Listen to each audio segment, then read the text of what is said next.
저는 뭐 굳이 이거를 뭐 130만 원 주고 달고 싶진 않습니다. 한 10만 원이다 이러면 달 것 같습니다. 한 130만 원? 운전석 동승적 에르고 모션 시트, 동승석과 2열 시트는 배려하지 않아요. 네, 안녕하세요. 닥신TV 신재욱이고요. 최근에 GV70이 부분 변경되면서 관심이 아주 뜨겁습니다. 오늘은 GV70 견적 내기를 할 예정이고요. GV70 견적 내기를 일단 빠르게 진행을 할 거고, 빠르게 진행을 하면서 중요한 옵션들에 대해서 왜 넣는지, 왜 넣지 않는지, 그 근거로 어떤 생각을 했는지, 뭐 이런 것들을 설명드릴 예정입니다. 제 영상을 시작하기에 앞서서 제 영상을 보신 분들 있겠지만 제 코드를 조금 미리 말씀드릴게요. 저랑 안 맞는 분들이 있거든요.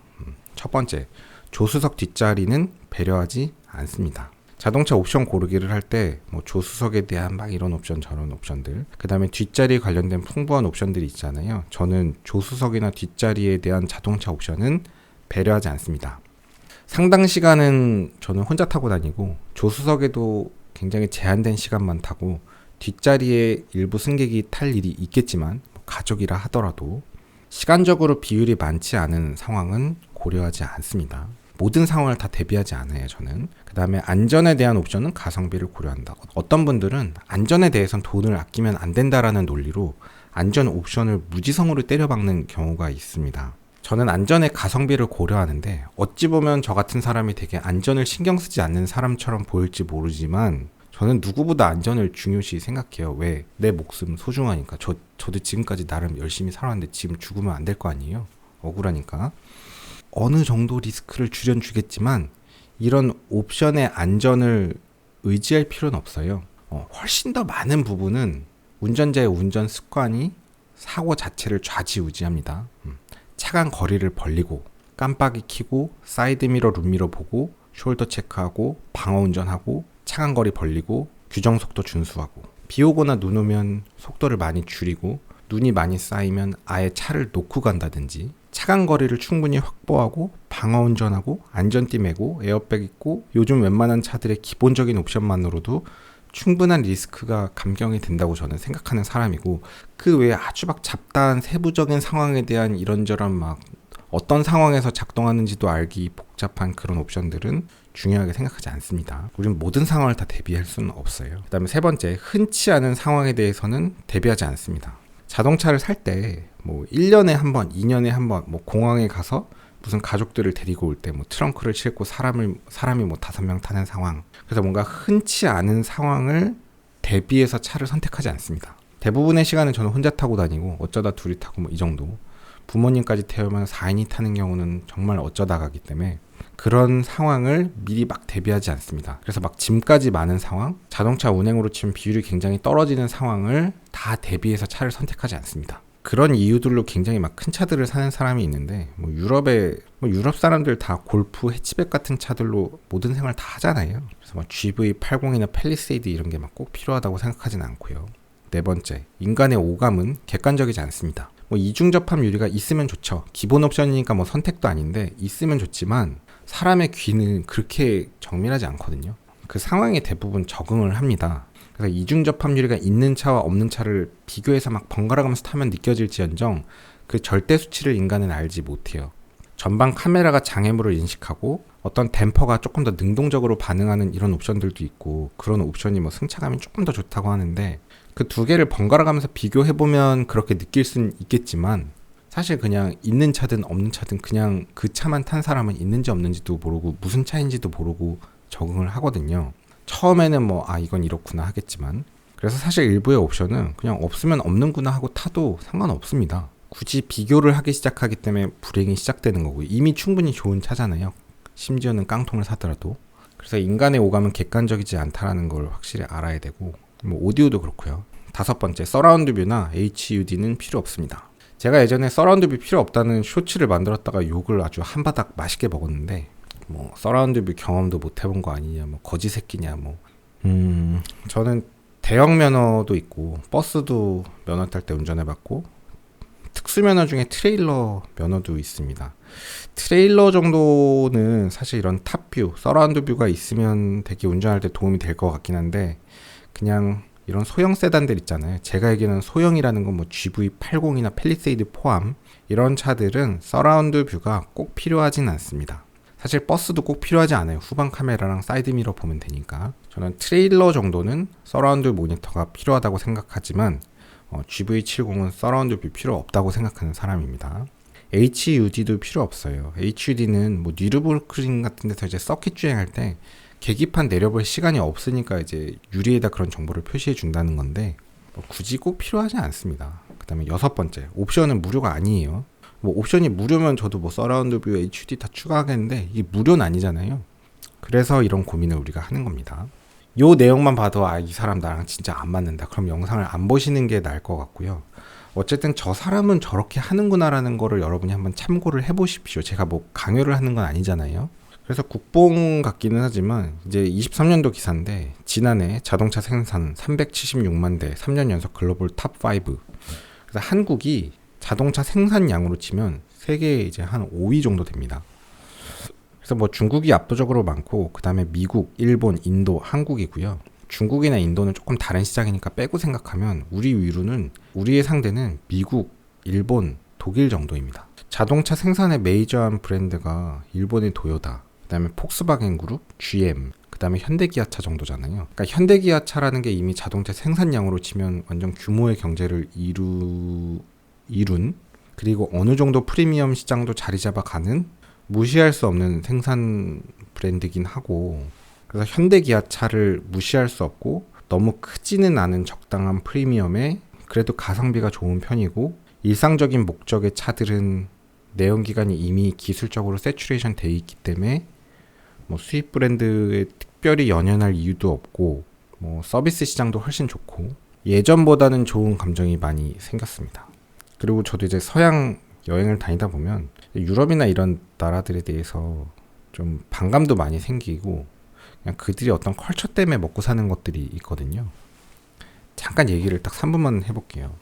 미드십 엔진의 718 박스터를 포르쉐에서 뭐 1억 몇천에 판매한다고 치면 현대기아 그룹에서도 이제 그런 차를 만드는 게 제가 볼 때는 못 만들 이유가 없는데, 현대기아에서는 1억 몇천짜리 미드십 박스터를 만들면 그 돈 주고 사람들이 안 산단 말이에요. 그러니까 이게 어떤 브랜드, 역사 이런 것 때문에 사람들이 그 돈 주고는 현대에서 안 사니까 그렇지, 사실 기술적으로는 현대기아도 만들 수 있거든요. 그러니까 포르쉐의 대단한 점은 1억 몇천짜리 미드십 엔진 차량을 만들어서 판매를 해도 사는 사람들이 있고 줄 서서, 그거를 1, 2년 타다가 되팔아도 중고시장에서 또 사는 사람들이 있고, 그런 따라갈 수 없는 역사, 뭐 컬처, 문화가 있으니까 그런 거지. 이게 완전히 하이퍼카의 영역에 가면 뭐 기술적인 차이가 조금 있을지언정 사실 일상적인 목적의 자동차로 치면 이미 기술적으로는 사실 뭐 현대기아가 못할 게 전혀 없으니까. 그렇습니다. 시작할게요. 서론이 너무 길어졌는데 견적내기 빠르게 시작하겠습니다. 일단 처음에는 엔진을 고르는데요. 2.5 터보가 있고 3.5 터보가 있습니다. 어떤 걸 할까요? 자, 2.5 터보는 출력이 300마력이고요. 3.5 터보는 출력이 380마력입니다. 기통수의 차이가 있긴 한데 고민을 할 필요는 없어 보입니다. 일단 2.5 터보도 출력이 너무 좋고 300마력 정도 되면 출력이 너무 높아서 문제거든요. 보통 한 200마력 정도만 돼도 꽤 잘 나간다고 느끼고 200마력 초반만 돼도 나쁘지 않은데 한 300마력 정도 되면은 사실 출력이 너무 높아서 문제입니다. 뭐 6기통과 4기통의 회전 질감 얘기를 하는데 그것도 조금 옛날 얘기인 것 같기도 해요. 제가 지인의 530을 타보면 뭐 그런 회전 질감이 나쁘다고 느낄 것도 없고 출력도 너무 좋아서 사실 뭐 520도 제가 320i를 타봤는데 그것만 해도 충분한데 그게 이제 200마력 정도인데, 이런 2.5 터보는 300마력 되니까 출력도 충분히 높단 말이에요. 근데 이거를 6기통에 3.5로 가면은 380마력인데 출력이 너무 높아서 문제고, 실제로 노멀 모드에서는 출력도 훨씬 제한해서 운영할 거기 때문에 굳이 한국에서 세금을 많이 내면서 3.5를 유지할 이유도 잘 모르겠고, 세계적인 트렌드에도 맞지 않고 2.5를 선택할 것 같습니다. 뭐 다른 얘기인데 차대 엔진 너무 크면 정비할 때 좀 불편하거든요. 근데 이게 차대 조금 엔진이 작으면 정비할 때 되게 편합니다. 그래서 2.5 엔진이 좀 정비하기도 편할 것 같고, 많은 사람들이 2.5를 사잖아요. 그러니까 대세에 합류하는 측면에서도 2.5가 좋아 보입니다. 제가 옛날에는 6기통을 선호하긴 했었는데 지금은 이제 그런 것도 많이 없어졌고, 물론 6기통을 선택할 때 가격 차이가 별로 없다는 게 큰 장점인데, 이게 500이면 큰 것 같지만 단돈 500만 원만 추가했을 때 6기통 3500cc 터보로 간다는 거는 수입차로 치면은 이게 지금 반값 이하가 되는 느낌이거든요.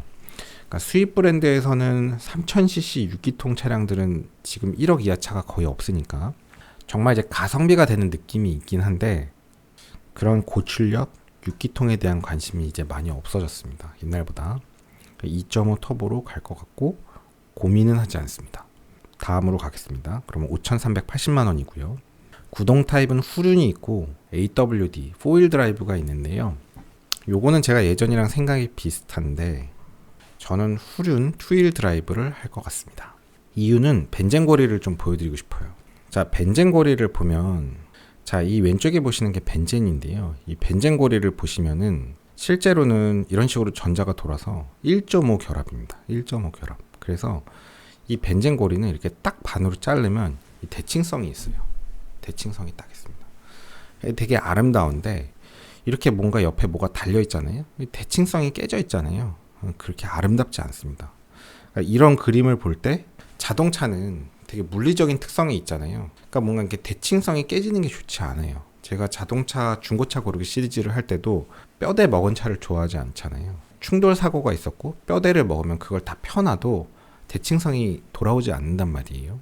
그 미미한 대칭성은 원래 상태로 만들 수가 없습니다. 그래서 이런 내연기관의 구조는 자동차 브랜드는 여러 가지가 있고 많은 차들이 있지만 그 차대 구조는 어쩔 수 없이 다 비슷비슷한데 이 지구상에서 만드는 21세기의 내연기관 차들은 이게 4휠 드라이브가 가면 대칭성이 좀 깨져요. 그래서 2휠 드라이브는 엔진이 있고 드라이버 샤프트가 뒤로 그대로 중간에서 나가고 좌우가 디퍼런셜 기어로 대칭적으로 나눠지는데 4휠 드라이브 같은 경우는 요 옆에 장치가 하나 더 붙습니다. 그러니까 뒤쪽으로 빠지는 동력에서 옆에 하나 장치를 달아갖고 빼는 거예요. 보시면 이렇게 빼가지고 요 검은 샤프트가 앞으로 나가잖아요. 그림을 되게 실사처럼 잘 해놨는데 필요할 때마다 동력을 클러치, 다판 클러치 같은 거를 써서 적절한 비율의 동력을 빼와가지고 앞쪽으로 동력을 다시 가져갑니다. 이 동력이 엔진에 약간 우측으로 들어가고 요쪽에 이제 디퍼런셜 기어가 들어가겠죠. 그래서 앞으로 가는 동력은 중간으로 오지 못하고 어쩔 수 없이 옆길로 들어와요. 그래서 이 동력을 좌측과 우측 바퀴로 배분을 할 때 이 대칭성이 깨져 있기 때문에 그 대칭성을 좀 다시 주기 위해서 동력을 전달하는 샤프트의 어떤 관성 모멘트 값들도 비슷하게 맞춰줄 겁니다. 근데 그렇다고 하더라도 자동차의 구조가 약간 뭐 이런 벤젠고리에서 뭔가가 붙은 것들은 이 대칭성이 깨지잖아요. 그러니까 대칭성이 깨지니까 반대쪽에 뭔가를 살짝 달아줘서 이 대칭성을 맞춰주려고 하더라도 똑같이 만들 수가 없어요. 이런 4휠 드라이브는 이렇게 뭔가 아름다운 구조물이 아니라고 봅니다. 저는 조금 더 다른 시점에서 보면 자동차 내연기관은 전기차랑 다른 특성이 뭐냐면 전기차가 친환경이라고 하는 근거의 상당 부분 중에는 이 구동 저항을 얘기하기도 합니다. 자동차의 내연기관은 이게 결국 보일러잖아요. 그래서 배기는 뒤로 보내고 동력 샤프트를 통해서 출력을 전달한단 말이에요. 근데 전기차들은 이런 구조물들이 훨씬 없어질 수가 있습니다. 나중에 인휠 모터들이 되면은 각 바퀴에 모터가 있으면 구동 저항이라는 게 존재하지 않게 되죠. 에너지는 전선으로 각 모터에다 주면 되니까 사실상 구동 저항이라는 게 아예 없는 구조물도 만들 수가 있잖아요. 그러니까 내연기관은 태생적으로 어쩔 수 없는 굉장히 많은 구동 선실을 갖고 있는데 이게 4휠 드라이브로 가면 안 그래도 사실 내연기관은 이 구동 선실이 많은 게 너무너무 큰 숙명인데 연비 조금 올리려고 그 난리를 치는 마당에 이렇게 많은 드라이브 샤프트를 또 추가적으로 연결을 해서 회전에 대한 모멘트 이너셔 값을 높이고 그러니까 회전에 대한 어떤 관성 같은 더 무겁게 덕지덕지 달아놓고 거기다가 또 구동 저항을 더 많이 만든다? 뭔가 이렇게 쿼츠와 디지털 스마트워치 시대에 오토매틱 시계를 계속 만들고 있는 그런 느낌이거든요. 물론 이렇게 기계적인 공학 구조로 굉장히 반응 속도 빠른 4휠 드라이브 차량을 잘 만드는 것도 뭐 기계적인 감성으로 좋을 수는 있는데 그래서 본인이 어떤 이유에서 4휠 드라이브가 꼭 필요하다라고 하면 선택하실 텐데 저는 고민하진 않아요. 3.5를 선택한다면 출력이 이게 너무 높기 때문에 제가 볼 때 풀악셀을 때리면은 2휠 드라이브 갖고 좀 쉽지 않을 것 같거든요. 그러니까 출력이 너무 높은 차는 그 출력을 감당하기 위해서 어쩔 수 없이 4휠 드라이브로 가는 경우가 있습니다. 요즘 나오는 M5들이 아마 제가 알기로 4휠 드라이브인데 출력이 너무 남아 돌아서 어쩔 수 없이 4바퀴를 써야 되면 4휠 드라이브. 그 다음에 굉장히 스포츠 드라이빙을 해서 차를 돌려주는 요 토크도 만들어야 되고 차가 피칭 롤링에 의해서 4개의 바퀴가 상당히 그립 확보가 다 어렵고 다이나믹하게 돌아간다. 차가 아주 빨리 주행을 하면 현가하와 현가상의 무게 비율이 중요하게 돼요. 그립 확보를 함에 있어서. 그러니까 그립 확보가 안 된다는 거죠. 그러니까 뉴르부르크링의 어떤 구간은 이렇게 차가 살짝 뜨는 구간이 있거든요. 조금 더 자세히 들어가서 일부의 노면이 살짝 이렇게 오르막 내리막이 아주 미세한 면이 있으니까 그런 면에 따라서 현가 장치들이 이렇게 움직일 때 순간 그립을 많이 잃기 때문에 그나마 잡고 있는 이 그립들을 최대한 활용하면서 차체를 조금이라도 더 안전하게 유지하려면 이런 4휠 드라이브가 당연히 유리한데 일상주행이랑 거리가 굉장히 멉니다. 어떤 분들은 뭐 일상주행에서도 뭐 4휠 드라이브가 있어요. 무조건 안전하지라고 하는데 어떤 위험한 상황을 4휠 드라이브로 일상주행에서 극복하려고 하는 거는 저는 좋아하지 않습니다.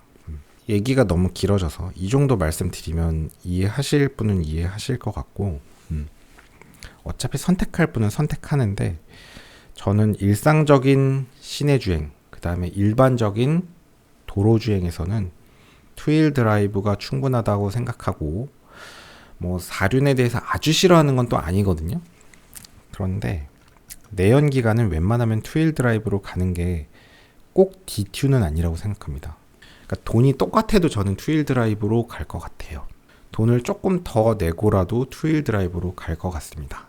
4휠 드라이브가 무조건 나쁘다는 얘기는 아니에요. 물론 좀 심리적인 안정감도 있긴 해서 장점이 있긴 하지만 그래서 구동은 투휠 드라이브로 가겠습니다. 스포츠 패키지는 안 할 것 같은데요. 약간 이런 것들이 조금 스포츠하게 바뀌고 뒤쪽도 자세히 보면 좀 바뀌어요. 휠도 바뀌는데요. 뭐 엔진 출력이나 이런 게 바뀌는 건 아니고 이런 거는 좀 취향의 문제인데 저는 조금 개인적으로는 좀 양카 같아 보입니다. 이게 개인적으로는.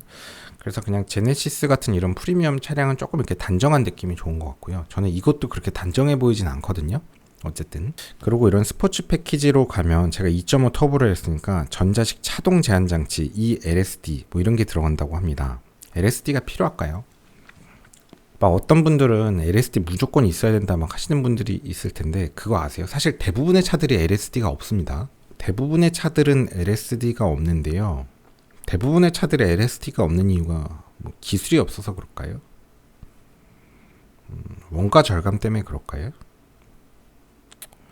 글쎄 뭐 생각하기 나름인데 사실 대부분의 상황에서 LSD가 거의 필요가 없습니다.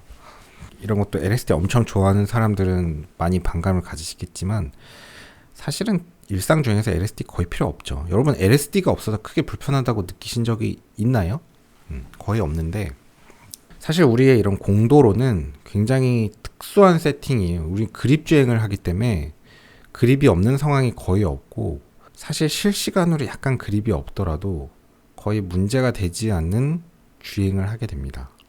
자세히 얘기하면 너무 산으로 가서 여기까지만 얘기할 텐데 LSD가 필요한 이유는 자동차에 디퍼런셜 기어라고 이제 차동 기어가 있는데 이 차동 기어가 약간 바보 같은 짓을 하는 특수한 상황이 있어요. 그립이 확보되지 않으면 그쪽으로 동력이 다 빠져버리기 때문에 특정 상황에서 차가 이제 바보 같은 행동을 하는 그런 상황이 있어서 그런 상황에서 탈출하기 위해서 그런 상황에서 조금 더 안정적으로 차량을 운행하기 위해서 이제 LSD가 필요하고 보통 LSD가 필요한 차들은 완전히 진짜 오프로드를 하는 차량 완전 스포츠 주행을 하는 차들은 제가 뭐 레이서가 아니라서 잘 모르겠지만 서킷 주행을 할 때 완전 코너를 돌면 이제 내측 바퀴가 그립을 잃고 뜨기도 하잖아요. 뭐 그런 상황이라든지 실시간 고속 주행을 할 때는 약간의 요철에 의해서 차량 구동의 바퀴들이 그립 확보가 안 되는 순간들이 있고 그쪽으로 많은 동력이 다 빠져버리면 되게 바보 같은 상황이 되니까 그런 상황에 대해서 어떤 이 LSD라는 이런 LSD라는 장치가 이제 도움이 될 수도 필요할 수 있겠죠. 근데 사실 일상주행을 하면서 이런 LSD가 막 필요한 상황으로 주행을 한다는 거는 사실은 어떤 식의 주행을 하는지 상상이 안 되고 아주 특수한 상황이 어떤 상황이냐면 지하 주차장에서 나갈 때 굉장히 가파른 경사로인데 이렇게 꺾으면서 나갈 때 LSD가 없으면 차가 이제 못 나가는 경우가 있거든요. 유튜브 같은 데 영상 찾아보면 아마 그런 게 올라와 있는 게 있을 텐데 사실 여러분 잘 모르는 사람들이 대부분일 거잖아요. 그러니까 사실 대부분의 상황에서는 거의 문제가 되진 않습니다. 그래서 LSD는 저는 필요가 전혀 없습니다. 관심 없습니다. 현대차에서 이 LSD 이걸 왜 하냐면 제 생각에는 현대차의 자존심 이런 게 아닐까 싶습니다. 그러니까 현대차도 다 할 수 있다.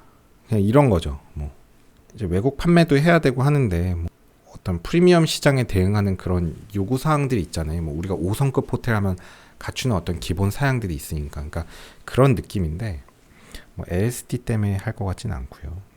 그다음에 브레이크도 뭐 이건 조금 더 향상된 브레이크인지 모르겠지만 제동은 이 피스톤 뭐 포피 이런 것만으로 승부를 할 일은 아니에요.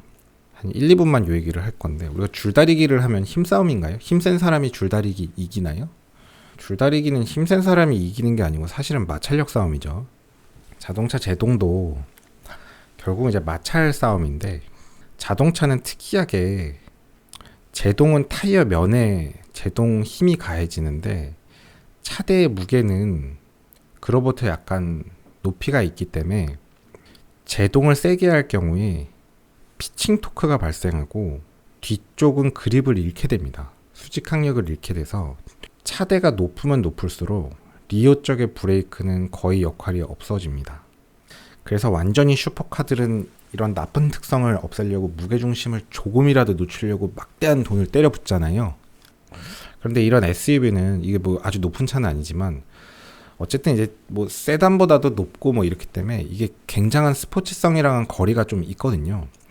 그래서 사실 피스톤이 성능이 너무 좋아갖고 그냥 바퀴, 휠 타이어를 확 잡아버리면은 피칭 토크가 너무 세게 발생하고 뒷바퀴는 아예 뜨고 앞바퀴로만 감당하게 되는데 앞바퀴로만 또 제동을 하게 되면 이 바닥의 노면이 완벽하게 똑같지 않기 때문에 또 이 요 토크가 발생을 해요. 그러니까 요는 뭐냐면 자동차는 무게 중심이 조금 높으면 높을수록 결국 제동하는 데는 어쩔 수 없는 시간이 필요합니다. 그러니까 브레이크만 세게 잡는다고 될 일이 아니라는 거예요. 진짜 빨리 쓰고 싶으면 아예 차대 무게를 낮추든지 바닥까지 붙이면 제일 좋아요. 어쩔 수 없는 제동거리가 있기 때문에 이 브레이크 시스템만 갖고 승부할 일은 아니거든요. 물론 타이어는 좋아야 되고 뭐 엄청 좋은 브레이크는 오히려 좋지 않고 근데 제 이 말의 기본 전제는 기본 브레이크도 좋을 거라고 생각합니다. 기본 브레이크도 좋고 심지어는 브레이크가 나쁘다고 사고가 나진 않아요. 그거 아십니까? 브레이크가 나쁜 차는 나쁘다는 걸 알기 때문에 더 조심해서 운전하거든요. 제가 옛날에 탔던 차는 무쏘인데 그 차는 쓰질 않아요. 다른 사람 한번 운전해보라고 운전대 넘겼더니 다른 사람이 깜짝 놀라더니 이거 브레이크 망가진 거 아니냐고 할 정도였습니다. 차가 잘 안 서가지고 망가진 거 아닌데 차주는 아무 사고 안 내고 잘 타거든요. 제가 요즘에 M300 스파크를 타는데 이 차가 브레이크가 아주 또 안 좋아요. 그러니까 브레이크가 정말 좋지 않다는 건 많이 느껴집니다. 게다가 뭐 서스펜션도 좋지도 않고 의외로 차고가 높고 뭐 그다음에 10년 된 차니까 쇼바도 뭐 기능을 거의 안 하겠죠. 그러니까 브레이킹을 하면 되게 좀 좋은 느낌이 아닌데 그렇다고 사고가 나진 않거든요. 그만큼 훨씬 더 안전하게 운전을 해요. 더 방어적으로. 브레이크가 좋다고 사고가 안 나고 브레이크가 나쁘다고 사고가 나진 않는데 기본 브레이크도 좋을 거기 때문에 뭐 스포츠 패키지에 있는 뭐 이런 뭐 블랙 도장 모노블록 포피 기본도 포피던데 뭐 결국 이제 디자인적인 요소를 좋아한다면 스포츠 패키지를 하겠지만 저는 관심 없습니다. 기본 모델 가겠습니다. 그 다음에 색깔인데요. 저는 무광을 좋아하지 않습니다. 무광이 트렌드가 아닐까 싶거든요. 저 개인적으로는 한때 막 크레파스 색깔 같은 이런 것들도 막 많이 나오고 그랬는데 저는 유광이 더 좋은 것 같습니다. 그래서 지금 무광이 70만 원 옵션이 들어가잖아요. 반대로 무광이 기본이고 이런 유광이 70만 원이라고 생각하면 와 유광 멋있다 이렇게 생각하지 않을까요? 생각을 한번 바꿔보세요. 저는 무광이 좀 더 별론 것 같고 색깔은 이런 채도 있는 색깔도 좋지만은 저는 G80은 요 파란색이 되게 정말 예뻐 보인다고 느낄 때가 있는데 진짜 부자들은 또 왠지 G80이 파란색을 타는 것 같은 그런 약간 환상이 있는데 GV7강은 약간은 컴팩트한 모양새이기 때문에 너무 채도가 높은 색을 하면 또 너무 소형차 같아 보이는 느낌이 들 것 같아서 저는 조금 선호하진 않고, 실제로 흰색이 가장 인기가 많다고 하지만 저는 흰색이랑 검은색을 좋아하지 않아요. 이건 좀 너무 또 저는 이 두 가지 색깔 중에서 고를 것 같습니다. 요 은색 세빌 실버랑 요 마칼로 그레이, 둘 중에서 저는 그레이가 더 끌리긴 합니다. 저는 그레이로 가겠습니다. 이제 휠 타이어인데요. 휠 타이어는 18인치, 19인치, 21인치가 있습니다. 21인치에는 프리뷰 전자 서스펜션이 들어가고요. 저는 고민하지 않고 19인치로 가겠습니다. 이유를 말씀을 간략하게 드릴게요.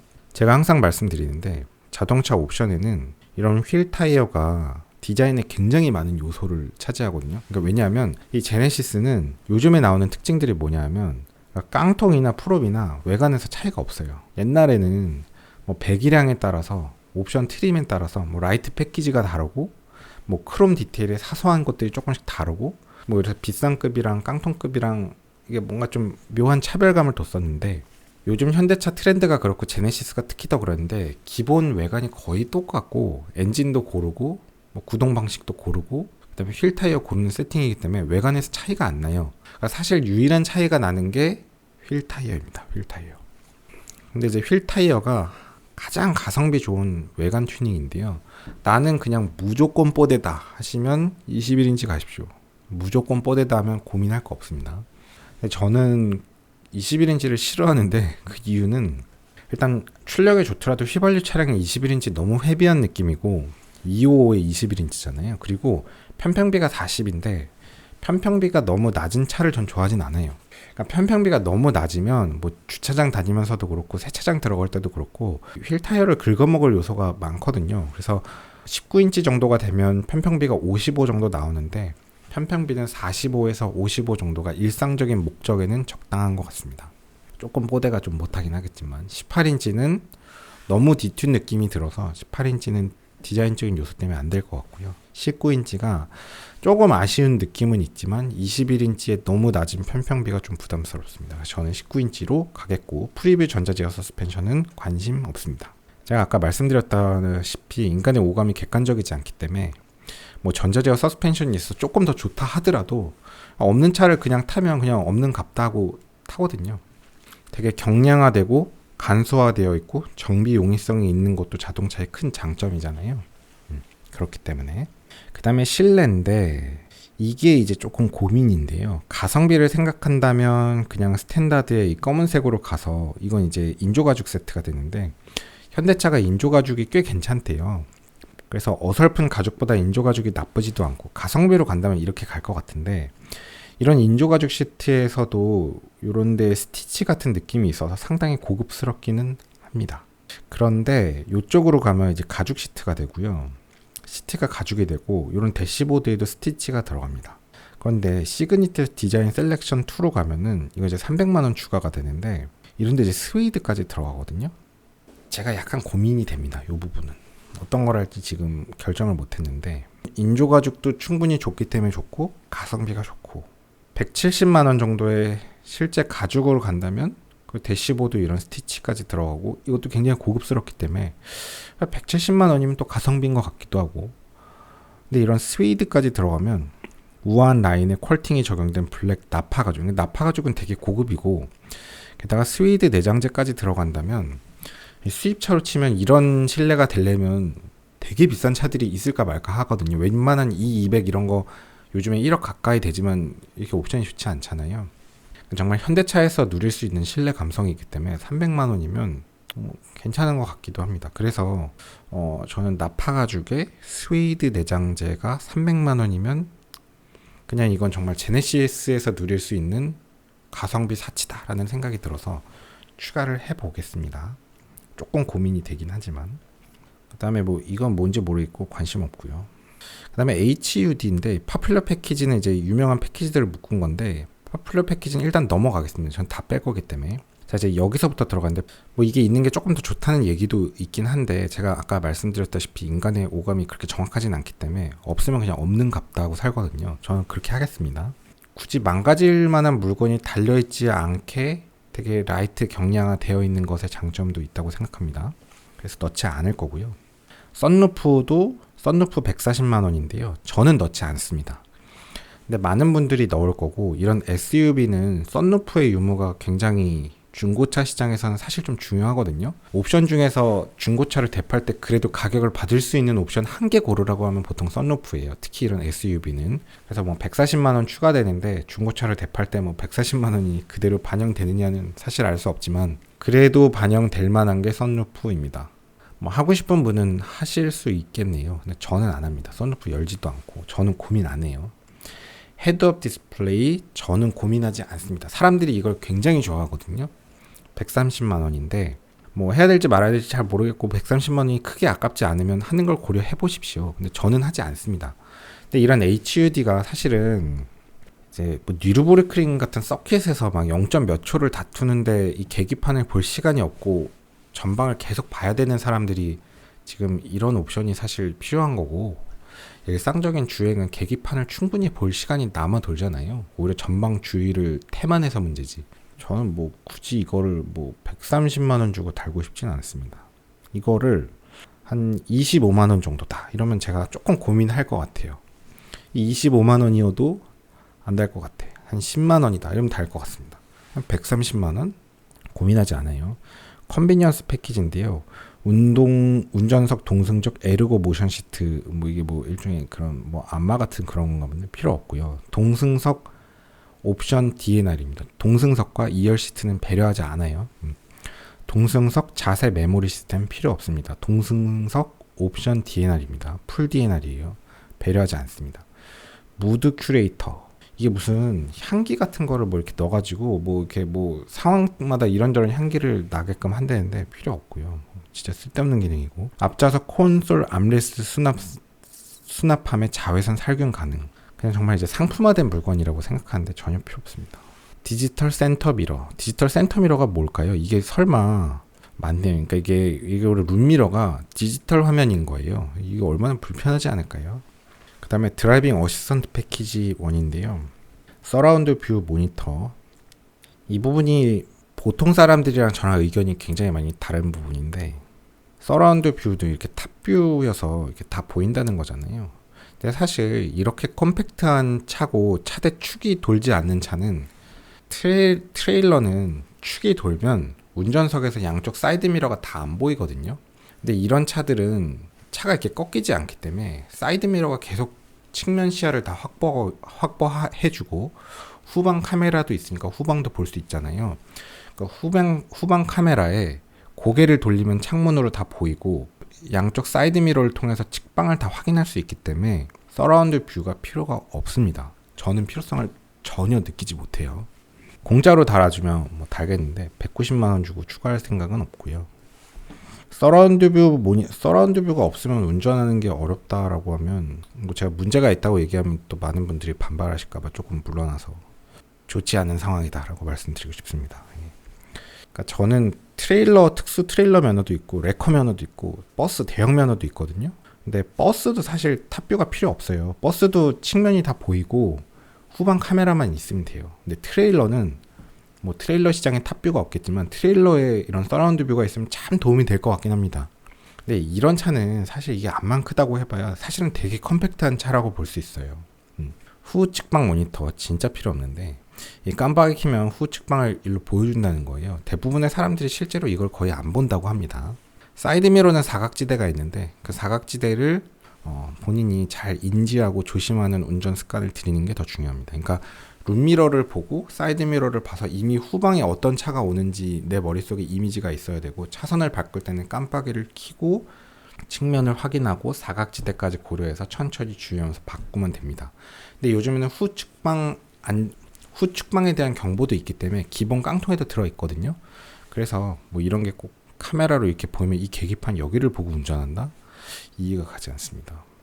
원격 스마트 주차 보조인데, 원격 스마트 주차 보조는 리모컨으로 넣고 빼고 이런 건데요. 요거는 제가 조금 물러나서, 우리나라 주차 공간이 되게 좁기 때문에 되게 본인의 주차 공간이 되게 좁아. 그래서 차를 주차하고 내리는 게 너무너무 힘든 여건이다.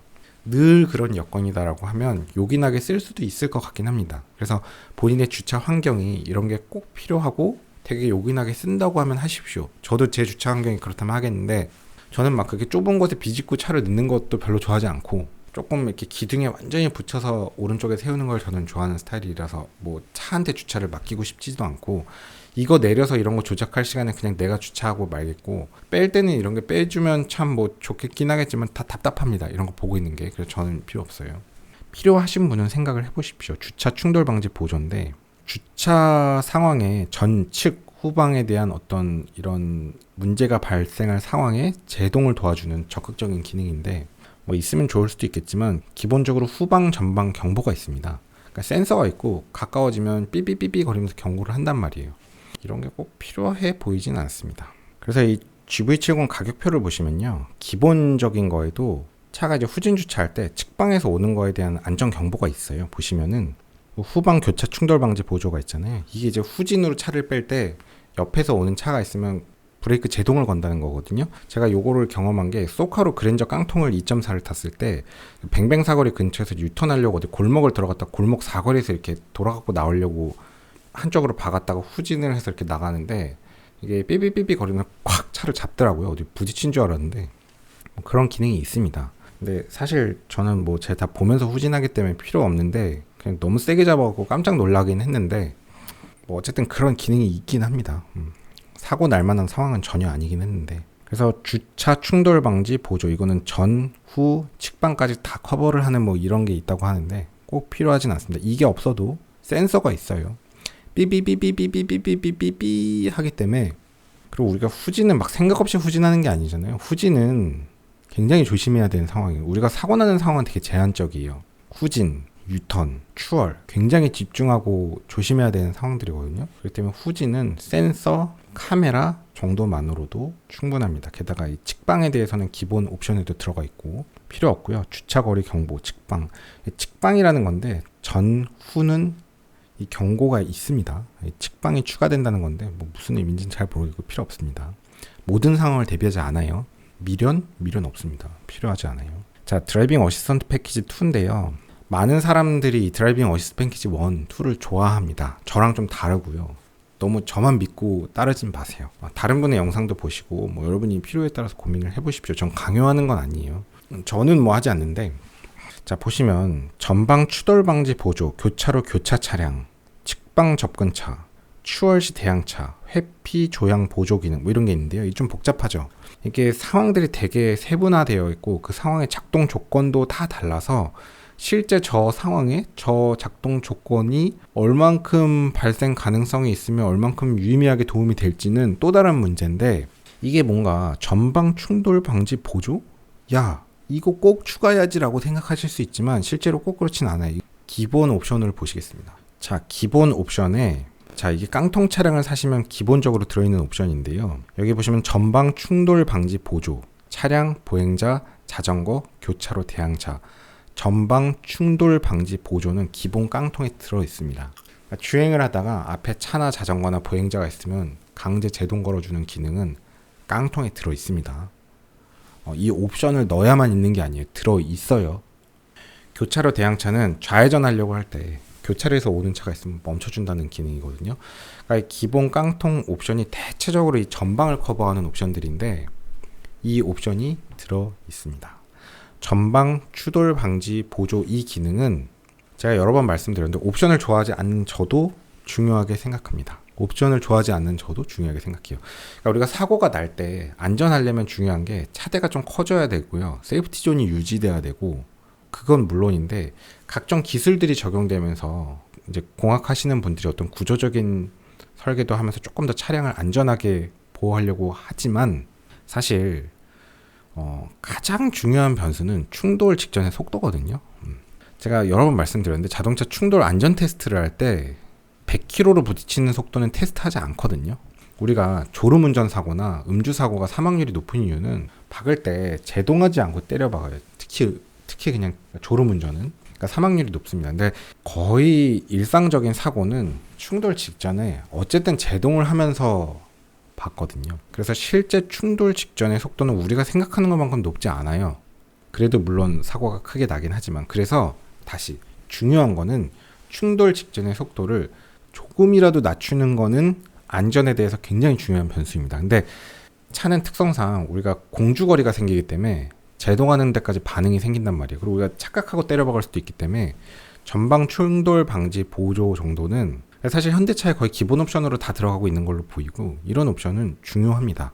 안전에 대해서 상당히 중요하고, 안전에 대해서 코스트 이펙트 가성비를 그렇게 따지는 저도 이거는 중요하다고 생각합니다. 안전띠, ABS, TCS, 자세 제어 장치, 그 다음에 전방 충돌 방지 보조, 여기까지는 저도 중요하다고 생각합니다.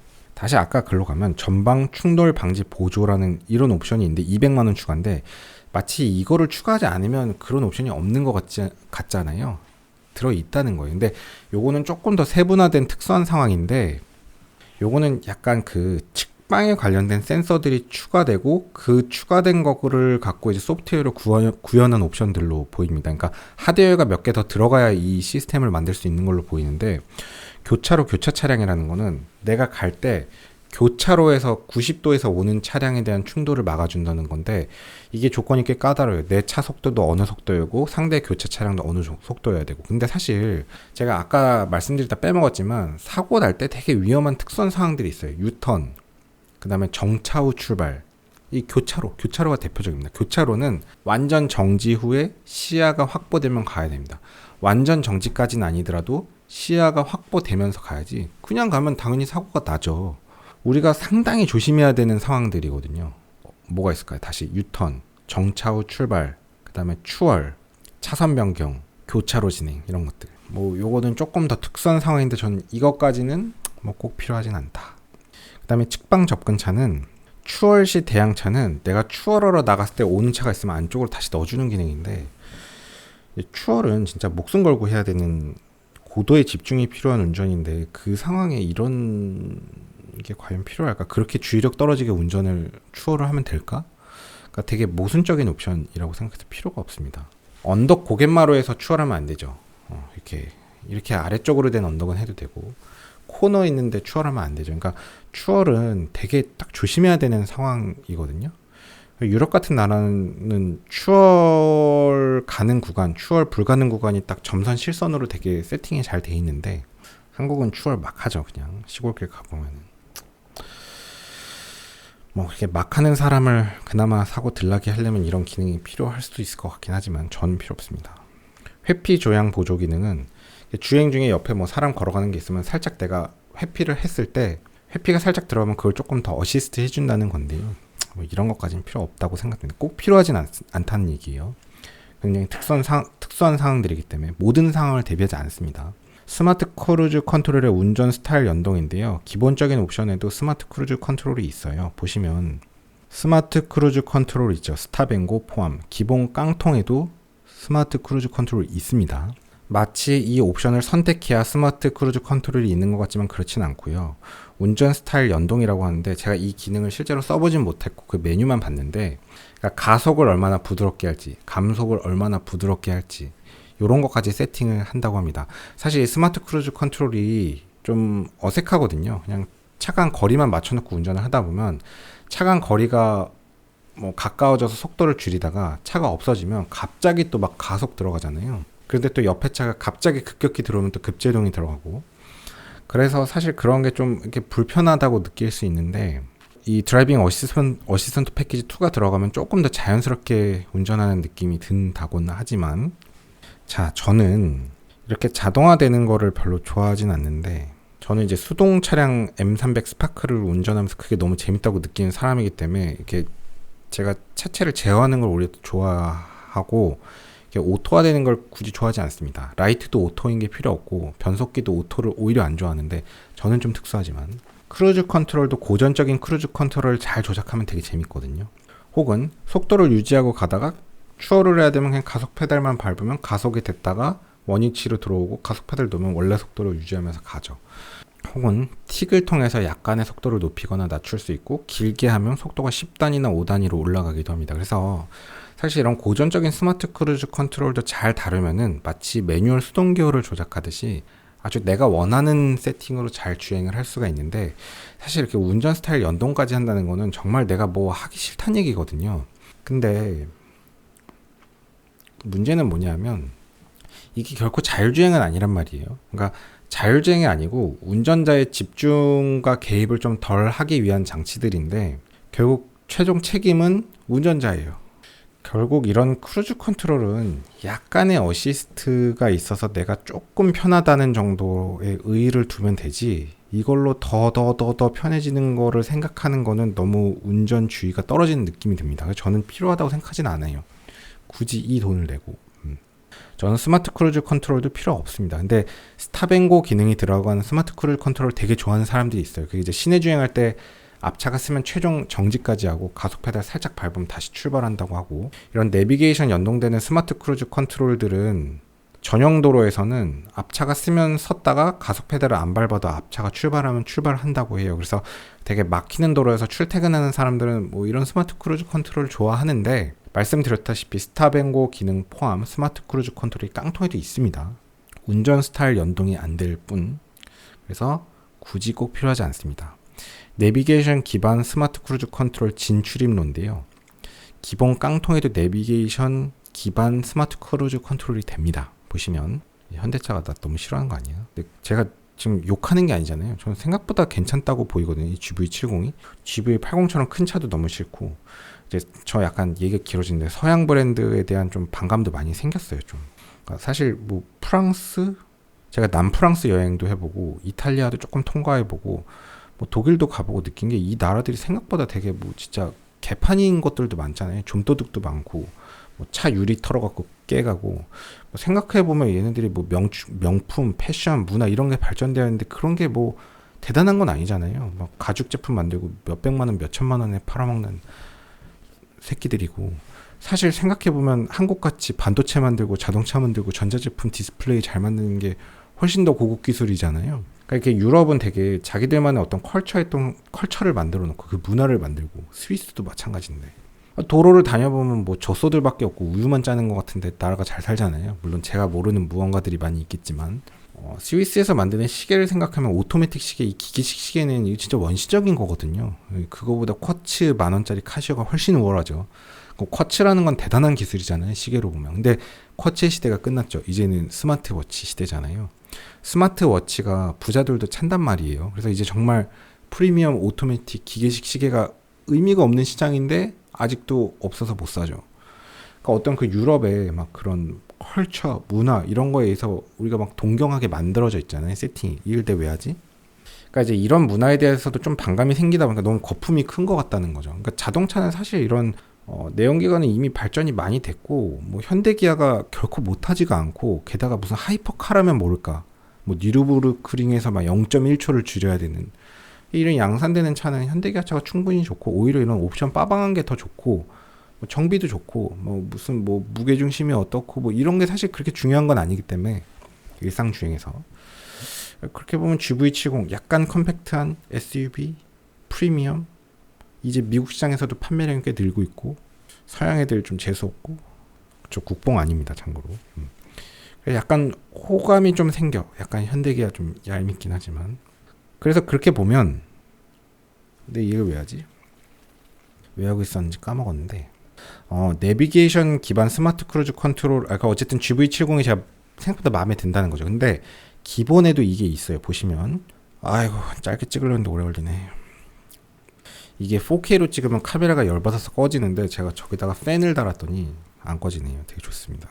내비게이션 기반 스마트 크루즈 컨트롤 안전구간 곡선도, 이게 뭐냐면 저 되게 쓸데없다고 생각하는데, 사실 이것도 이제 스마트 크루즈 컨트롤이 내비게이션이 연동이 된다는 거예요. 그래서 예를 들어서 110으로 세팅해서 가는, 뭐 120으로 세팅해서 간다고 쳐봐요. 120으로 고속도로를 가고 있는데 코너야. 그럼 내비게이션에선 인식이 되잖아요. 코너면 이제 120인 거를 뭐 110이나 100 정도로 조금 낮춰준다는 거죠. 그 속도를 계속 유지하면 위험하잖아요. 과속 카메라가 있으면 그 구간에서 속도를 또 줄여준다는 겁니다. 그러니까 그냥 속도 세팅하고 나는 그냥 넉놓고 있어도 알아서 카메라 피해갖고서는 곡선에서 속도 줄여준다는 건데, 이건 좀 너무하지 않냐. 진출입로, 그러니까 진출입로 톨게이트 근처에 가면 또 속도를 줄여준다는 건데, 이게 설마 그건가요? 이게 그러니까 톨게이트가 아니고 이제 뭐 이제 톨로 나가야 될 때, 나가려고 하면은 그 나가는 루트로 내비게이션이 돼 있으면 이제 또 줄여준다는 거예요. 그냥 스마트 크루즈 해놓으면 그냥 밑도 끝도 없이 110으로 톨게이트 쪽으로 커브로 나가면 위험하니까. 근데 이게 스마트 크루즈 컨트롤은 결코 자율주행이 아닌데, 이런 상황조차도 운전자가 스마트 크루즈 컨트롤을 유지하고 있고 싶어 한다는 게 저는 좀 이해가 안 갑니다. 그러니까 스마트 크루즈 컨트롤은 정말 미국에서 뭐 동서를 횡단할 때 틀어놓고 가는 그런 느낌이고, 스마트 크루즈 컨트롤 유지하다가 이제 내가 톨게이트 나갈 때 되면 끄는 게 상식적이지 않습니까? 저는 그렇게 생각하는데 제가 비상식인가? 고속도로 주행보조 2 차로 변경 보조 제어 기능 포함인데, 고속도로 주행보조 2가 깜빡이를 하면 차로를 바꿔준다는 건데 깜빡이나 좀 켰으면 좋겠고요. 그거보다는 오히려 고속도로 주행 보조가 아니고 고속도로 1차로 주행 금지 기능이 들어갔으면 좋겠습니다. 기본 옵션으로. 자, 고속도로 제네시스 들어가서 1차로에 넣고 스마트 크루즈 컨트롤 켜고 그냥 무시하고 달리는 차들 너무 많은데 1차로 계속 유지하면 2차로로 내려가게 하는 그런 옵션. 현대자동차에서 꼭 넣어주시길 기원합니다. 차로 변경조차도 귀찮아서 깜빡이를 켜면 이제 차선을 바꿔준다는 건데, 저는 사실 이 기능이 왜 필요한지 모르겠습니다. 왜 필요한지 모르겠고, 고속도로 주행보조 2가 조금 더 세련되게 운전을 한다고는 하더라고요. 기본적으로 저는 이런 주행 보조를 믿지 않거든요. 보조는 어디까지나 보조라는 개념이잖아요. 자율주행이 아닙니다. 그리고 자율주행 데이터가 충분히 쌓여서 숙련된 사람이 집중해서 운전하는 것보다 자율주행의 사고가 더 안 난다라는 게 확실히 데이터가 쌓이면, 사실 거의 요즘에 그렇게 된다고 하던데, 그 정도가 이제 컨센서스가 되면 그때쯤은 자율주행을 제가 믿을지언정, 저는 아직도 이미지 영상 처리 기반의 자율주행을 아직 저는 불안하게 생각하는 사람인데, 하물며 주행 보조는 뭐 별로 관심 없고요. 앞좌석 프리액티브 시트벨트는 이제 사고 직전에 당겨준다는 건데, 뭐 있으면 좀 더 좋다는 데이터가 있겠죠. 근데 뭐 그렇게까지는 딱히. 후측방 충돌 방지 보조, 정확하게 무슨 말인지 모르겠는데요. 기본 깡통 옵션에도 보시면은 후측방 충돌 방지 경보, 후측방 충돌 방지 보조, 전진 출차, 이런 조건이 있습니다. 그러니까 마치 이거를 보면 후측방 충돌에 대한 이런 게 이 옵션을 넣어야만 있을 것 같지만 깡통에 이미 있어요. 자, 후측방 충돌 방지 경고는 사이드미러에 불 켜지는 거, 그걸 얘기하는 것 같은데, 우리가 깜빡이 켜고 바꾸려고 할 때 옆에 사각지대에 차가 있으면 삐삐삐삐 거리면서 하지 말라고 경고를 해준다는 거예요. 그것만으로도 충분히 되고 적극적으로 못 들어가게 하지는 않는다는 의미인 것 같습니다. 경고까지만 한다는 것 같고, 후측방 충돌 방지 보조는 전진으로 출차를 할 때 꺾으면서 이제 출발하려고 나가는데 후측방에 있으면 브레이크까지 걸어서 전진 주차 시 주행 충돌 방지를 보조까지 한다는 개념입니다. 근데 제가 아까도 말씀드리다 까먹었는데, 유턴, 추월, 정차 후 출발, 그 다음에 교차로, 이렇게 몇 개의 특수한 상황들은 상당한 집중과 주의를 해야 되는 순간들이거든요. 그러니까 사실은 이게 이제 주행 중도 아니고, 주행 중에 측방은 사각지대가 있으니까 좀 그렇다 치는데, 전진 출차하면서 이렇게 출차하면서 후측방은 사실 완전 숄더 체크를 하고 확실하게 보고 들어가야 되는 굉장히 주의가 필요한 상황인데, 이 순간도 옵션으로 커버를 한다는 것만 해도 사실 대단한데 필요 없습니다. 이미 기본에도 상당 부분이 구현이 돼 있다는 거고, 지능형 헤드램프 필요 없습니다. 운전자 전방 주시 경고 카메라 필요 없습니다. 이거 눈 껌뻑거리고 졸면 뭐 이렇게 알려준다는 것 같은데, 드라이빙 어시스턴트 패키지 2 저는 관심 없습니다. 2열 컨버트 패키지, 2열 옵션 풀 DNR입니다. 뒷좌석 통풍 시트 전혀 필요 없고요. 저는 앞좌석도 없는데 불편함이 없습니다. 아웃도어 패키지는 외국 같은 경우는 이거 다 털어가기 때문에, 유리 깨갖고서는, 프랑스는 다 털어가더라고요. 이상한 나라죠. 진짜 되게 잘 사는 나라가 왜 그러는지. 이탈리아도 그렇고. 근데 이렇게 가리는 게 뭐 미국이나 이런 데는 필요할 텐데 우리나라는 꼭 그렇지는 않죠. 뭐 하고 싶은 분은 하실 수 있을 것 같습니다. 이런 게. 220V는 뭐 캠핑 좋아하고 하는 분은 할 수도 있을 텐데, 결국 220V가 나온다는 게 중요하지 않고, 이게 전류가 얼마까지 커버가 되냐, 그러니까 와트 수가 얼마까지 커버가 되냐는 중요하긴 한데, 없는 것보단 있는 게 나으니까 뭐 필요하신 분은 하십시오. 저는 필요 없습니다. 저는 뭐 그 카로 차박 뭐 이런 거 하지 않습니다. 호텔 가서 편히 자는 게 훨씬 낫고요. 이제부터 빨리 진행할게요. 뱅앤올스 사운드 패키지인데요. 제가 예전에는 이 170만원 주고 오디오 옵션을 추가했는데 지금 좀 생각이 바뀌었는데, 짧게 얘기할게요. 시간이 너무 길어져서. 제가 옛날에는, 저는 원래 오디오를 되게 좋아하거든요. 근데 오디오 튜닝을 하다 보면 결국에는 그 튜닝하는 게 되게, 오디오 시장도 되게 좀 지저분한데, 결국은 오디오 튜닝 이거저거 다 하다 보면 이제 그 튜닝의 궁극은 순정이라고, 그냥 오디오가 좋은 차를 사는 게 제일 좋거든요. 제가 아까 말씀드렸지만 사람의 그 오감이 굉장히 간사하고 객관적이지 않다 그랬죠. 귀가 제일 나쁜 새끼인데, 그러니까 이게 좋은 거를 갈망하면 귀는 끝이 없어요. 그러니까 내가 좋은 오디오를 들어서 행복하려면 내 목표치를 낮추면 제일 좋거든요. 그래서 옛날에는 막 제가 오디오 좋아하고 했는데 이제 관심 많이 없어졌고, 저는 사실 제가 성공하면 홈오디오도 되게 막 세팅해서 그 맥킨토시 모노앰프에 뭐 탄노이나 B&W 이런 바울센 위킨슨 막 이런 스피커 거의 이제 억 단위 세팅까지도 그 정도는 지르자 뭐 이런 생각까지 했었던 사람인데, 지금 이제 다 흥미를 잃었어요. 그렇게 비싼 물건하고 뭐 이사 다닐 때 모시고 다니고 뭐 그런 거 막 틀어놓고선 막 하면 오히려 더 행복할 것 같은데 불행해집니다. 왜냐하면 다 막 1억 들어서 세팅했는데 막 뭐가 부족한 것 같은데 이걸 저걸로 바꾸면 탄노이로 바꾸면 어떤 소리가 날까? 거기다가 막 그 요요마의 막 첼로 소리를 틀면 그 정말 그 큰 울림통에서 나오는 그런 현악기 소리가 아름답지 않을까? 이런 생각하다 보면 더 불행해요. 근데 오히려 브리츠 뭐 한 15만 원짜리 스피커를 했을 때 만족감, 행복감이 더 크거든요. 그러니까 귀가 굉장히 이게 나쁜 새끼입니다. 그래서 요즘에는 오디오도 다 관심 없고 오디오 이걸로 들어요. 핸드폰 여기 요 스피커 있잖아요. 요 스피커로 음악 듣고 다닙니다. 그래서 제가 요즘에 스파크를 주로 메인카로 타는데 스파크 오디오 되게 안 좋거든요. 근데 그 안 좋은 스파크로 뭐 김광석, 이문세, 김건모 막 잠 못 드는 밤 비는 내리고 뭐 너에게 쓰는 편지 뭐 이런 거 틀잖아요. 그러면은 와 정말 그 90년대 감성은 오히려 스파크 오디오가 더 좋아요. 트위터도 없고 우퍼도 없지만 그냥 그러니까 사람이 결국 이런 게 막 무한정 좋아진다고 행복한 게 아니라는 겁니다. 그러니까 이런 거에 노예가 되면 더 불행하고, 그래서 사실 170만 원의 순정 오디오 세팅이 좋은 걸로 간다는 건 상당히 가성비이기 때문에 그래도 오디오 좋아한다 하시면 해보십시오. 액티브 노이즈 컨트롤도 상당히 땡기긴 하네요. 근데 저는 이제 오디오 졸업해서 안 할 겁니다. 오디오 아니에요. 빌트인 캠은 안 할 것 같고 저는 그냥 아이나비 쓰겠습니다. 아이나비 기본선을 깔아놓고 한 5년 쓰다가 또 싼 거 새 걸로 바꾸고 그런 게 좋습니다. 굳이 85만 원 좀 오반 것 같고, 사이드 스텝은 제가 한번 이 차를 한번 만약에 살 거라면 한번 타보고 사이드 스텝이 필요한가는 고민을 해볼 것 같습니다. 이런 거 이제 순정 세팅이 무조건 좋고 저는 애프터마켓을 싫어하기 때문에 필요하신 분은 한번 차량에 탑승하는 걸 해보십시오. 애기도 있고 가족도 있고 이런데 사이드 스텝이 필요하다 하면 요거는 고민을 해볼 것 같습니다. 현장 가서. 근데 일단은 필요 없고, 차량 보호 필름은 저는 안 합니다. 좋은 차는 그 차를 그냥 막 쓸 수 있어야 좋은 차거든요. 그래서 이렇게 필름까지 붙이면서 막 이렇게 생활보호 패키지 PPF 뭐 이런 거 좋아하지 않습니다. 그냥 이런 것까지 신경 쓰진 않아요. 프로텍션 매트 패키지인데 뭐 이런 매트가 있다고 하는데 뭐 이걸 25만 원 주고 해야 되는지 잘 별로 좋아 보이지 않고, 저는 이거보다 코일 매트가 좋은 것 같아요. 코일 매트는 먼지가 밑으로 쭉 들어가잖아요. 돌들이. 이거는 여기 다 흙이 계속 쌓일 것 같아서 별로 위생적인 느낌이 아닌데 이거 25만 원이나 주고 해야 되는지 잘 모르겠다. 물론 실제는 얼마나 고급스러운지는 모르겠지만 그냥 코일 매트 한 5만 원이면 사니까 그걸로 할 거고요. 빌트인 공기청정기 안 합니다. 45만 원?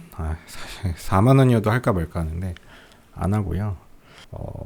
이게 이제 헤파 필터라고 하는데 우리의 모탈리티를 늘리는데 에비던스가 있다고 생각하지 않습니다. 자동차를 타는 일부의 시간에 헤파 필터를 쓰는 게.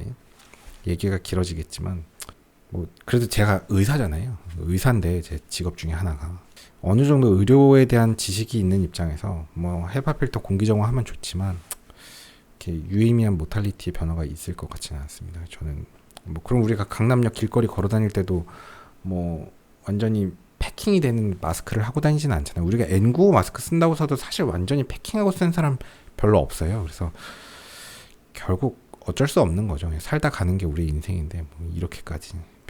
그래서 여기서 뭘 하죠? 제가 아무것도 안 하죠. 다 안 합니다. 오디오 조금 고민, 사이드 스텝 조금 고민인데 오디오도 이제 졸업했다. 영상이 되게 길어졌네요. 조금 더 할 얘기가 있는데 어떻게 하지? 최종 견적은 이런 모양이 되고요. 저 되게 회색으로 했는데 되게 검은색 같이 보이네요. 그래서 이 상태로 하면 5,790만 원입니다. 5,790만 원. 이게 이제 X3 뭐 이런 거랑 GLC랑 비슷한데 수입차랑 가격이 맞먹는데 그래도 조금은 싸죠. 그리고 출력이 좋고 옵션이 더 빠방하고 가성비는 아직은 있는데 이제 비싸긴 비쌉니다. 근데 제가 아까 영상 중간에 조금 말씀드렸지만 일상적인 목적의 차량은 수입 브랜드나 국내 브랜드나 뭐 그 기술 수준에 이제 차이가 없고 현대 기아가 이미 상당히 많은 규모의 경제를 갖췄고 프리미엄 시장도 이제 자리를 잡아가고 있고 하이퍼카 같은 특수한 차가 아닌 다음에는 괜찮은 것 같고 너무 크지 않은 컴팩트한 프리미엄 차에 대한 선호도가 저도 높아지고 있고 저는 SUV를 좋아하진 않지만 뭐 사람들이 SUV 좋아하니까 GV70이 5,790만 원이다. 제가 옛날보다는 호감이 높아지고 있습니다. 저는 만약에 제가 제네시스에서 신차를 산다면 저는 GV70이 아니고 G70의 그 외관 형태를 사고 싶습니다. 지금 모델은 좀 안 예뻐서 별로고요. 뭐 그런 게 좀 디자인이 조금 더 다듬어지면 고민할 것 같고 저는 2.0 디젤이었으면 좋겠는데 2.0 가솔린 터보도 뭐 좋습니다. 그리고 하이브리드가 아닌 게 더 좋고요. 장치들이 덕지덕지 붙는 걸 좋아하지 않습니다. 이 정도면은 뭐 이제 외국에서도 많이 팔리고 나쁘지 않은 것 같고요. 마지막으로 한 5분만 기본 깡통 옵션에 있는 주요한 것들을 약간만 짚어보고 가겠습니다. 깡통에도 옵션이 많다는 걸 말씀드릴게요. 자, 기본 깡통에 2.5 톱의 8단 변속기고 풀 LED 리어 콤비, 그 다음에 MLA 헤드램프인데 마이크로 렌즈 어레이 뭐 어쩌고저쩌고 하지만 중요한 거 아니고, 그러니까 외관 이런 LED 램프 패키지가 깡통이나 풀옵션이나 차이가 안 난다는 거죠. 그러니까 외관에서 못할 게 없고 결국 휠 타이어에서 세팅의 차이가 나는데 우리는 이제 19인치를 선택했죠. 그리고 현대차 같은 경우는 이중 접합 유리를 앞면 전체에다 다 적용을 했는데 사실 수입 브랜드에 가면 이중 접합 유리를 이렇게 다 둘러주는 경우는 굉장히 비싼 차들이나 있습니다. 그래서 이것도 큰 혜택이고 사실은 귀가 그렇게 객관적이지 않기 때문에 이것도 막 비교를 하면 모를까 그냥 타고 다니면 모르고 타고 다니는데 어쨌든 고급 옵션입니다. 그리고 뭐 다이나믹 웰컴 라이트 뭐 다 필요 없고요. 그 다음에 27인치 OLED 클러스터 내비게이션 통합형 디스플레이인데 이런 내부 디스플레이도 깡통이나 풀옵이나 차별을 두지 않았잖아요. 그러니까 우리가 옛날에는 막 현대차 옵션질하고 막 쌍욕하고 그러던 시절이 있었지만 지금은 이런 게 사실 좋아진 거죠. 우리가 좋아진 건 좋아졌다고 얘기해야 되잖아요. 되게 좋아졌습니다. 오히려 수입 브랜드가 되게 얄미운 거 되게 많아요. 그래서 현대 기아에서 이런 거 이제 굉장히 혜자스럽게 바뀌었다. 뭐 패들 시프트 이런 거 필요 없고 하이패스도 달려있고 ECM도 달려있습니다. 공조 패널이 터치 타입인 건 좀 불만인데 뭐 어쩔 수 없고 앰비언트 무드 램프 다 들어가 있습니다. 차별화되어 있지 않고요.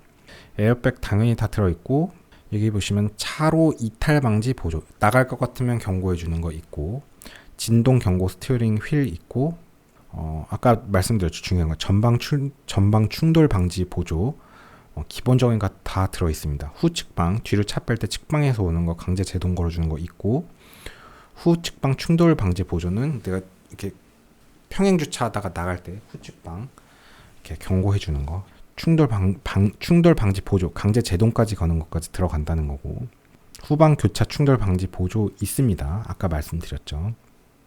그 다음에 다른 건 다 넘어오고 다중 충돌 방지 보조는 이제 사고 나고서 운전자가 정신 잃고 주행하게 되는 걸 막고 이제 제동 걸겠다는 건데 요즘엔 다 들어가는 옵션이고요. 디지털 키 2가 들어가는데 이 디지털 키 2는 제가 써본 적은 없는데 핸드폰에 넣으면은 그냥 그 근처만 가도 열리고 소지만 하고 있어도 시동이 걸어지는 예전보다 많이 발전했고 이 디지털 키를 또 공유를 할 수도 있어요. 내가 누구한테 키를 직접 주지 않고도 그냥 카톡으로 키를 보내고 뭐 이렇게 되더라고요. 가족끼리 공유하고 디지털 키는 대세가 될 것 같습니다. 되게 편할 것 같고 이런 거 기본으로 들어있는 것도 좋고 뭐 스마트폰 무선 충전도 있고 독립 제어 풀 오토 에어컨 저는 뭐 오토 에어컨 좋아하지 않지만 어쨌든 있고 기본적인 것도 공기청정이 있습니다. 고속도로 주행 보조 있고 스마트 크루즈 컨트롤 기본에 들어 있습니다. 내비게이션 기반이 기본에도 들어 있습니다. 안전구간 곡선로고요. 진출입로만 빠지지만 굳이 왜 뺐는지 모르겠고 차로 유지 보조가 있습니다. 아까 이탈 경고도 있었는데 이탈은 이제 나갈 것 같으면 경고해 준다는 거고요. 유지 보조는 중간을 유지해 주는 기능이에요. 그래서 차로 유지 보조를 켜고 스마트 크루즈 컨트롤 하면 대충 그 반자율 주행처럼 자율주행은 아니지만 이제 지가 알아서 중간으로 갑니다. 조향 연동 후방 모니터, 후방 카메라 있고요. 파워 테일게이트 들어 있습니다. 깡통에도 있습니다. 나머지는 별로 중요한 것 같지 않고요. 제가 견적낸 건 5,790만 원이고 만약에 제가 GV70을 산다면 저는 잡다한 옵션 추가 안 할 것 같고 별로 고민 안 할 것 같고 2.5로 가고 트윌 드라이브 가는 데에 고민이 없습니다. 그래서 5,790만 원이고요. 제 생각은 그래요. 저는 GV70을 안 사지만 그래도 상당히 호감도가 높아진 건 사실.